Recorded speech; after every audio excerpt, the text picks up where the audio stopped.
Hey everybody, it's Safi and Marco. Dish out on the movies, and today we are doing the episode of Hell's Kitchen. I think it's episode 6, maybe, season 23. And Marco still doesn't have a very good voice. He went back, what would you call it? He had a reversal or something where it was getting better and then it got worse. So anyway, they start off with a game, and if anybody's ever watched The Price is Right, where they play Plinko, and you drop these little discs down, and they go down, and dings, and you get certain amounts of money, or you get nothing down at the bottom, and you get so many by guessing the right prices. Well, they played it, they called, I think it was something like Pasta Pancetto Plinko, or something, I mean, the way they had it, but this was to see, they were going to each cook a pasta. Well, the guys against the girls. So on each of the slots down below, they had different types of pasta, and so Chef Ramsay had already, I guess, picked 2 people for each pasta. And then there was going to be an extra pasta. So, I'll tell you what happens at the end. So they did that. Somebody came up and they dropped the disc from up above, and then it goes into the pasta. And so it picked out 1 for each team, or 2 people to compete over. And then they had a man and a woman who were married and apparently very famous for their cooking channel, and they're kind of like TikTok or Instagram. I mean, they're very famous, have a lot of followers, and I'm sorry I don't know their names, I've never heard of them. So but some of the chefs knew who they were. So anyway, what happened was Whit got this extra pasta, and I can't remember exactly what it was, but she had put a southern influence. She's from North Carolina, and she had kind of put a southern, these are all Italian, pasta is an Italian oriented thing, and there is one guy on the team who is his grandpa, or his father was from Sicily. And so he grew up with pasta. He knows every single one. In fact, a couple of the chefs did not even know. They had never heard of the pasta they were supposed to cook. And so he even advised them to ask him. He's like a walking encyclopedia of pasta, cooking pasta. So he had to help a couple of people. The one where you roll out the dough. It's real thin, and you cut it. You fill it, and then you crimp it up. I can't remember what it's called, but anyway, that was one somebody didn't really know how to cook it, and he told them, how to, and they're all head chefs, so it's not like they're novices, I guess. But anyway, so the extra dish that Whit had, like I said, she's from North Carolina, they had to pick between her and this other girl.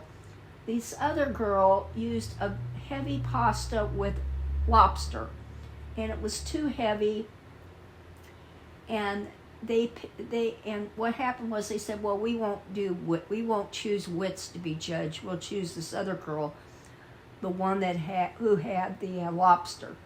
And of course Whit, they should have picked Whit's, because they ended up at the end of it all, when it was decided that the boys won, they had Whit come up with her dish, and they both tasted it, and they thought it was the better dish, and they said, you should have picked her dish.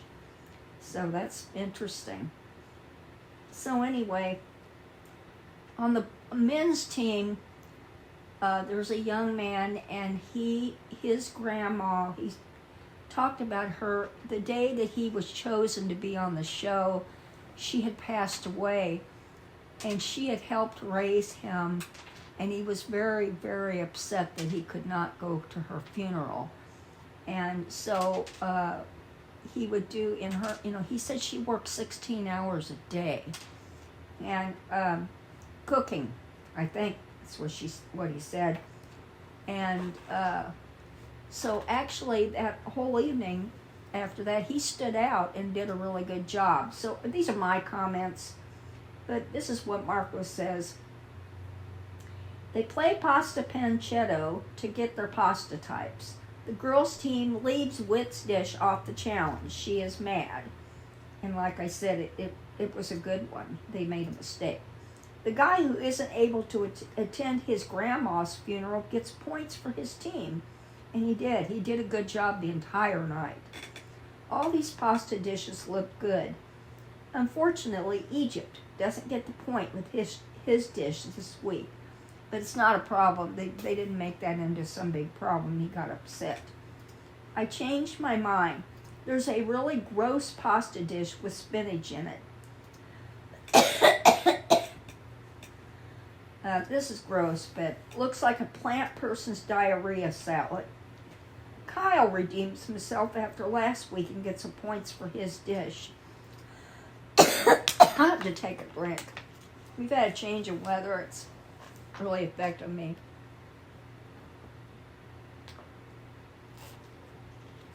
Okay. I don't know how to spell or say any of these pastas, basically. So the teams tie twice. The judges are forced to select the best dish overall. They chose the pasta expert's dish.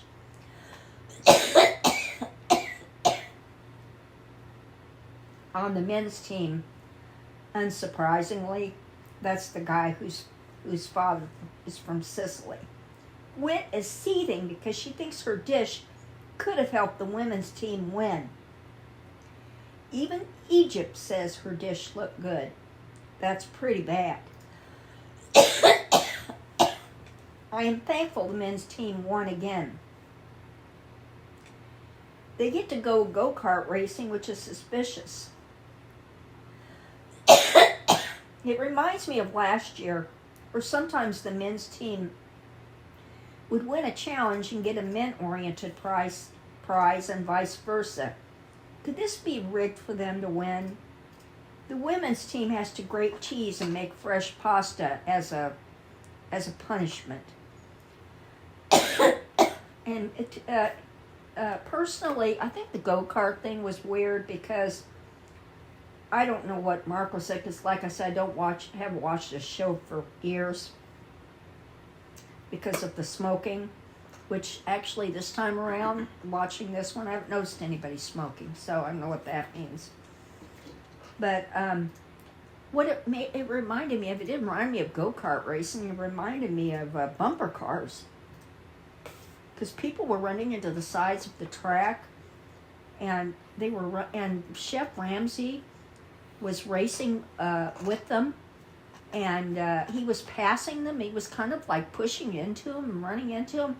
I have been, we used to go-karting. I haven't done it, but I've watched my sons. I have two, and my husband do it, and I've watched plenty of go-kart races. I've never seen people run into each other like that. I thought that was strange. Or even run into the wall.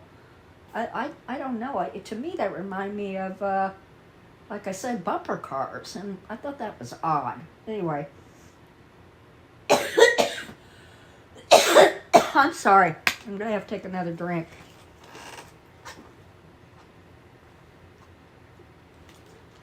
So there's kind of an attitude amongst the women.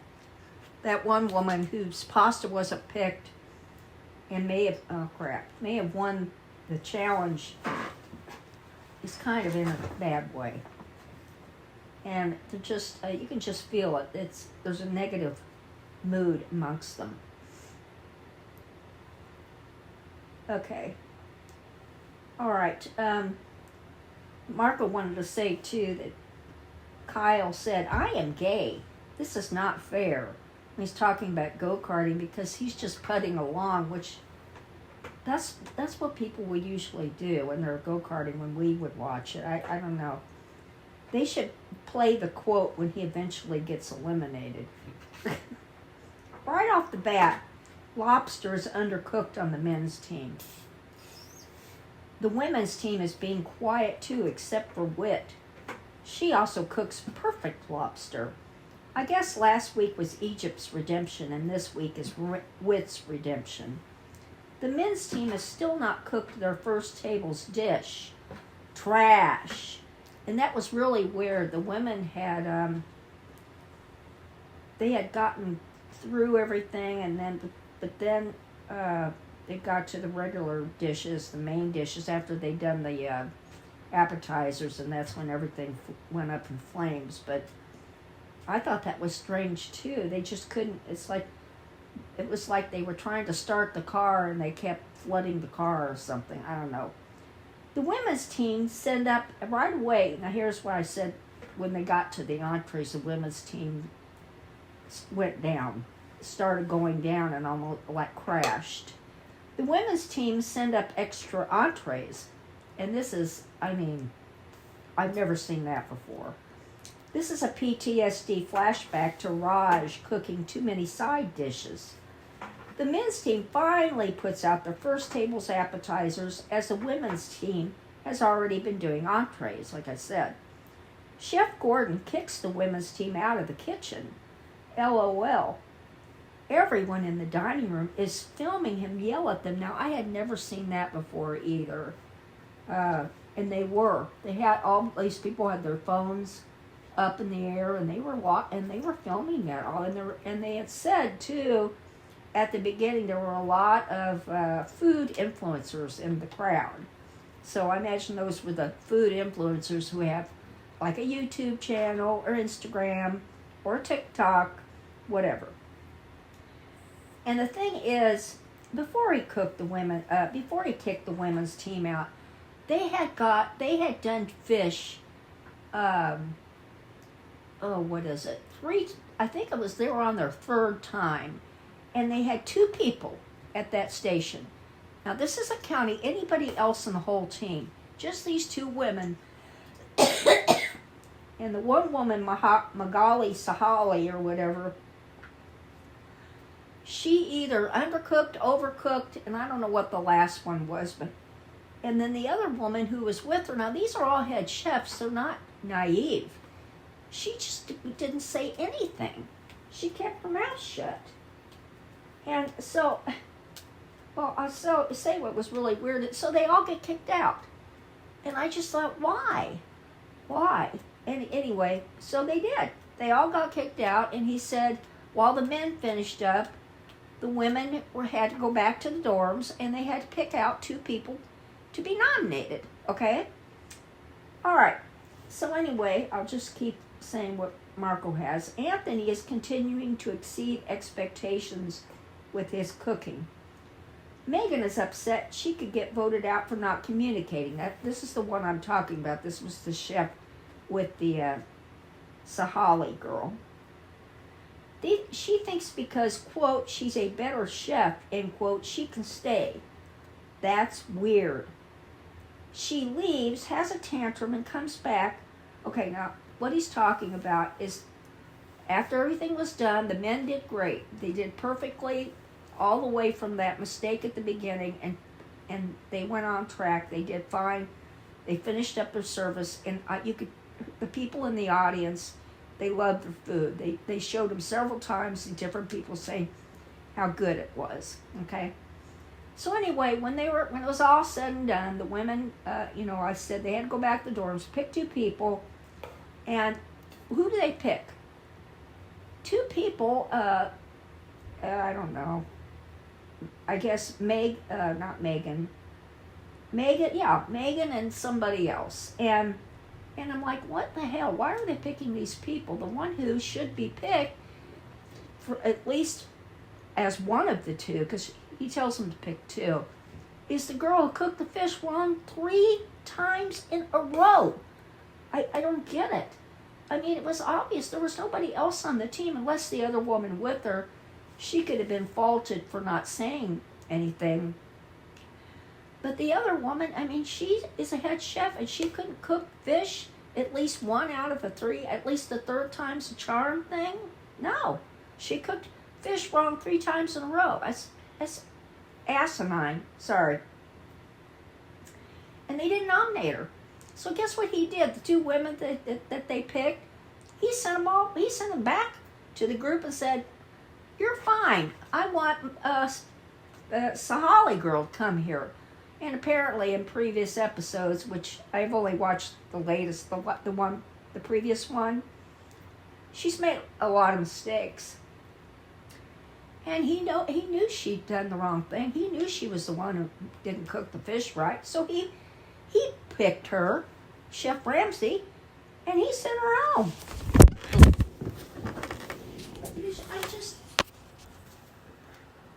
And Chef Gordon says, "F you, your nominations." He didn't really say that, but he was pissed. "I'm sending Bahaga Sahali to hell." Finally, wow. Gordon wasn't having it this week. Well, apparently Marco has not thought much of her cooking or her performance or anything. He says, "Grade, A+, glad she is finally gone. She lied when she said she wouldn't get nominated again, got nominated and got to stay, and then fucked up again." Gordon roasted the women's team for not nominating the right person, too. Okay, that's all he has to say, but that's right. And I really didn't understand that.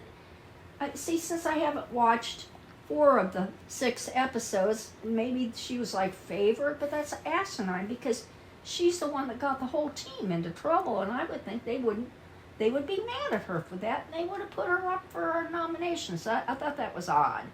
So anyway, there's a couple odd things about this episode, but I think Chef Ramsay, I was glad that he did the right thing, because the 2 people they put up, I don't care what people think of them. They're not the popular kids or whatever. I mean, they didn't deserve to be up there. It was the girl that cooked the fish wrong 3 times in a row. We all saw it. Probably the people in the restaurant saw it too, because they were filming everything. So anyway, I guess I'll give it I don't know, A-, because nobody's smoking. That's a good thing. I haven't seen that yet. And that's why I stopped watching the show, because I would see these chefs smoke, like chain smoke, and then they're supposed to taste their food and present it, and then some of them would get the final 2, and I think, like, how can they be a chef at a restaurant and be that much of a smoker and be able to put out good food if they can't even taste it properly? And that's why I stopped watching it. So anyway, for some reason, either they don't have smokers, they're hiding it, or I don't know, maybe something at the beginning, they have some kind of rule now. I don't know. But anyway, that's the episode. It was pretty quick, and I guess it was really focused a lot on pasta, Wellington, that fish. I think it was halibut, which is, ew, I hate halibut. And the boy who didn't get to go to his grandma's funeral, he did a good job. And he was consistently good the whole way through.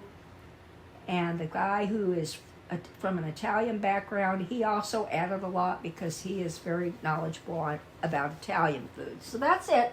So if you like this video, give it a thumbs up and become one of our 600 plus subscribers. And we're inching up there. We'll see what happens. So goodbye, everybody.